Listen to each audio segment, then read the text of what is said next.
All right, let's dive into this deep dive that you specifically requested on ethical consistency. Stated principles versus behavior. Sounds pretty heavy.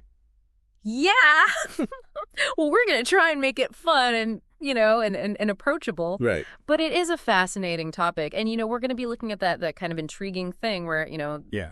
we don't always practice what we preach, right? Yeah. And we're going to be using the excerpt that you shared from Chapter 4 of Ethical Consistency Stated Principles vs. Behavior. Okay. And, it's like we all have this moral compass, but sometimes, like, our actions go in a totally different direction. Yeah, so it's a real head scratcher. Yeah. It's not just hypocrisy either. You know, Yeah. it's a lot deeper than that, I think. It's all this psychology stuff, social influences all wrapped up together, and even our own brains, like sometimes working against us. Yeah, and the text gives some great examples of, it really brings it to life, There's the executive who talks about environmental responsibility but drives a gas guzzler. And then there's the professor who stresses academic honesty but maybe forgets to cite sources now and then. Oh, yeah, for sure. And, do any of these ring a bell? Oh, yeah, definitely. I mean, we've probably all had these moments where, our actions didn't really match up.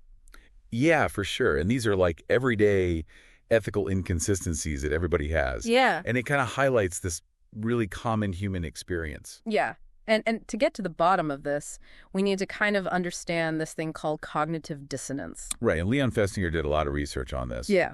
And it's basically that when our beliefs and our actions don't match up, we just feel this like really uncomfortable feeling. Oh, so our brains are constantly trying to make everything like... Yeah, to be consistent. Yeah, like match up. Yeah, exactly. Right. So when there's this conflict between what we believe and how we act, we try and make it make sense in our heads, even if we have to bend the rules a little bit. So we'd rather change how we think than to admit we're wrong. Pretty much, yeah. But what if we can't rationalize away our actions? I mean, does that mean we then actually change our behavior? Sometimes, but there's this other thing called moral disengagement. Oh. It's like a loophole that we use. Okay. So we don't feel bad about acting unethically. So the text uses this example of like this company executive who downplays the environmental impact of their company's actions. Yeah. By saying it's necessary for economic progress. Right. Like we see this all the time, right? Yeah, tonight. Companies and even just regular people trying to justify things that they're doing. Yeah, it's a way of not dealing with the consequences. Yeah. We just kind of minimize the harm. We blame other people. We make things sound better than they are. So our brains are trying to smooth things over with this cognitive dissonance thing, and then we have moral disengagement to help us out when we need it. Right. But it's not just about our own minds, is it? Yeah. The text talks about how social and situational factors also play a role. Oh, yeah, for sure. In ethical consistency. Absolutely. Like, think about a time you knew you should have said something, but you didn't. Oh, yeah.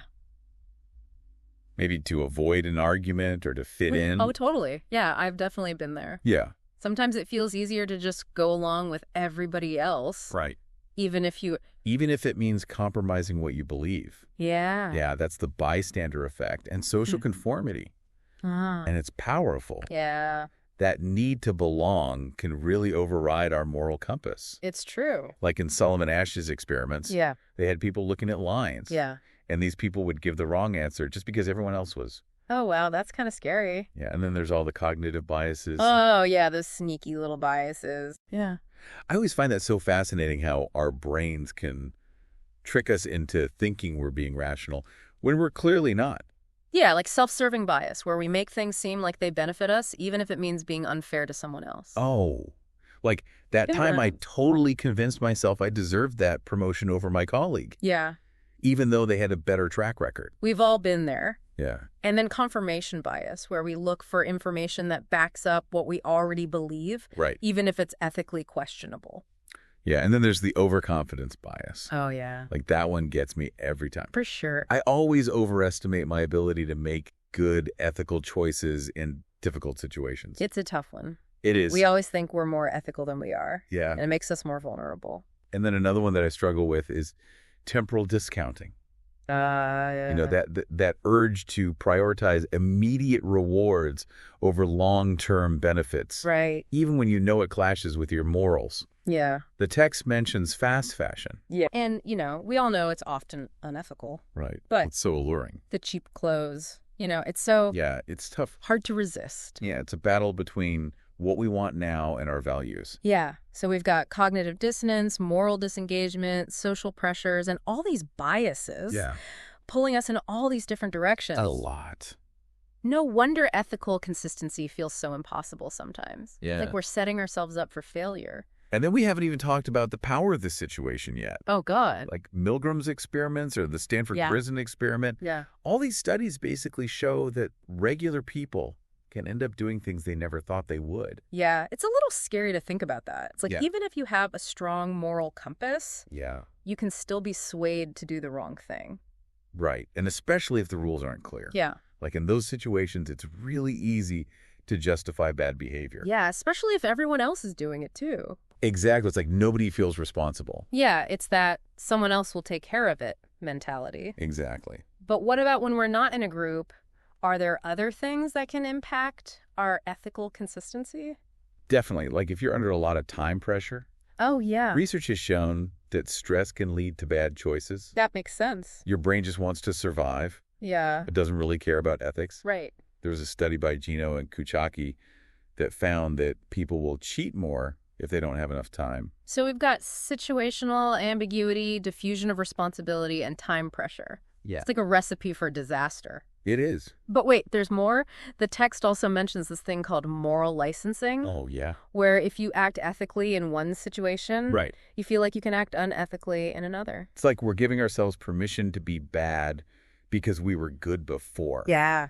And research by Monin and Efron has actually shown that people are more lenient on themselves after doing something good. So we've talked about all these psychological traps, social pressures, biases, and the power of the situation. It's a lot. It's kind of overwhelming. Yeah, it is. But understanding these things is the first step. Okay. To closing that gap between what we say and what we do.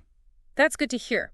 But how do we actually measure ethical consistency? How do researchers even study this? The text goes into some pretty interesting methods that go beyond just asking people about their beliefs. Yeah, because self-reporting has its limits. Yeah. People like to make themselves look good. Right. So they might not be honest. Of course. So researchers have had to get creative and find ways to observe people in real-life settings. It's like they're ethical detectives. Yeah. Looking for clues in our behavior. Like the lost wallet experiment, where they planted wallets to see if people would return them. Yeah. It's a pretty clever way to study honesty. Yeah. And then there's the implicit association test, or IAT, which measures unconscious biases. Oh, so even if we think we're being honest with ourselves, there might be these hidden biases. Exactly. And then there are controlled experiments. Yeah. Where they set up different scenarios to see how people respond. It sounds like researchers are pulling out all the stops. Yeah, they are. But with all this complexity, what does it all mean for us in our daily lives? How can we use this knowledge to be more ethically consistent? That's a great question. Yeah. And it's something we'll talk more about in part 2. Okay, stay tuned. Yeah. Welcome back to our deep dive into ethical consistency. Last time, we kind of left off on a not so great note, right? Like our brains and the people around us, even the situations we're in, can mess with how we act compared to what we believe. So now I'm wondering what we can actually do about it. How can we be more ethically consistent? It's a good question, and the good news is there are things we can do, even if it's not a quick fix. The first thing is just being aware of it. Okay, so just knowing about these biases and things. Yeah, like shining a light on those blind spots we talked about. So the more we understand them, the better we can resist them. Exactly. It's like working out a muscle. The more you practice, the stronger it gets. Okay, that makes sense. But it also sounds like work. Are there any, tricks we can use to make it easier? One thing that helps is pre-committing to ethical behavior. Like, think ahead to those situations where you might be tempted and already have a plan for how you'll react. So like a script for tough situations. Exactly. And another good strategy is being around people who share your values. That way you have support to stay on track. It's like having a team of ethical cheerleaders. Right. And don't forget role models. Look for people who actually live ethically. Their stories can be really inspiring. It's amazing how much our environment can affect us. Like if everyone around you is acting ethically, it becomes normal, right? Yeah, and that brings up ethical leadership. Right. The text mentioned that. When leaders are honest and hold themselves accountable, It sets the standard for everyone else. But what about when we slip up? We're only human, right? Yeah. How do we recover from those ethical stumbles? That's where self-reflection comes in. When you mess up, admit it, learn from it, and make it right if you need to. Turn those stumbles into learning experiences. So focus on progress, not perfection. Right. And mindfulness can be a powerful tool too. When you're mindful, you're more aware of your thoughts and feelings so you can make better choices. Things like meditation can really help. It's like taking a pause before you act. Exactly. And speaking of pausing, slowing down in general is so important. We live in such a fast-paced world that we don't always stop and think about the ethics of our actions. So we need to give ourselves time to make good choices, not just to react automatically. And remember, ethics isn't just about avoiding bad things. It's about doing good things too. Okay, so it's more than just trying to be not bad. It's about actively being good. Exactly. It's about using your skills to make a positive impact. That's a good point. And this brings us to something important. Ethical consistency isn't a solo mission. Right. It's about talking to people, questioning your own assumptions, and learning from different perspectives. It's like we're all in this together. Exactly. And it's okay to disagree, as long as it's respectful. Ethical dilemmas are rarely simple, so those conversations are important. So turn those disagreements into chances to learn from each other. Yeah. And don't forget self-care. Making ethical decisions, especially tough ones, can be draining, so make sure you're taking care of yourself. That makes sense. You can't pour from an empty cup. Right. And in the end, remember, ethical consistency is a journey, not a destination. You're going to make mistakes, but it's about getting back up and trying again. So progress, not perfection. Exactly. Celebrate the wins, big and small, and keep moving forward. This has been so helpful. I feel like I have a whole new set of tools to deal with ethical challenges.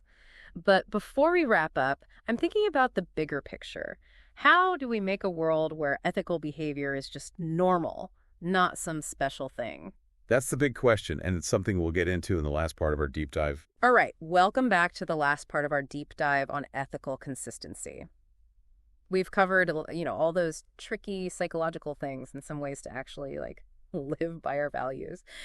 But I'm thinking bigger now. We've talked about what we can do individually, but how do we make a world where everyone acts ethically, like it's just the normal thing to do? That's the big one, isn't it? And it means thinking beyond just ourselves, We need to create systems and structures that actually encourage ethical behavior. So it's not enough to just work on ourselves. We need to change the whole, playing field, make it easier for everyone to make good choices. Exactly. Think about it. If we're constantly surrounded by messages that say profit is more important than people, or if our workplaces reward bad behavior, how can anyone stay true to their values? It's like swimming against the tide. So you got to change the tide itself. How do we do that? On a big scale, how do we promote ethical behavior? Well, there are lots of things we can do. Right. We can push for policies that reward good behavior, hold companies accountable for their actions, make sure everything in society is transparent and fair. That sounds like a huge task. Where do we even start? Education is key, Teach ethics and critical thinking early on. Give people the tools to deal with tough moral situations. So give the next generation what they need to be ethical leaders and change makers. Exactly. And never underestimate the power of stories. Telling stories that celebrate ethical courage, showing what happens when people do the wrong thing and inspiring others to believe they can make a difference. That can be incredibly powerful. Yeah, stories can really connect with us emotionally. They make those ethical principles come alive. But what about technology? It seems like it can be used for both good and bad, ethically speaking. Oh, absolutely. Technology is a double-edged sword for sure.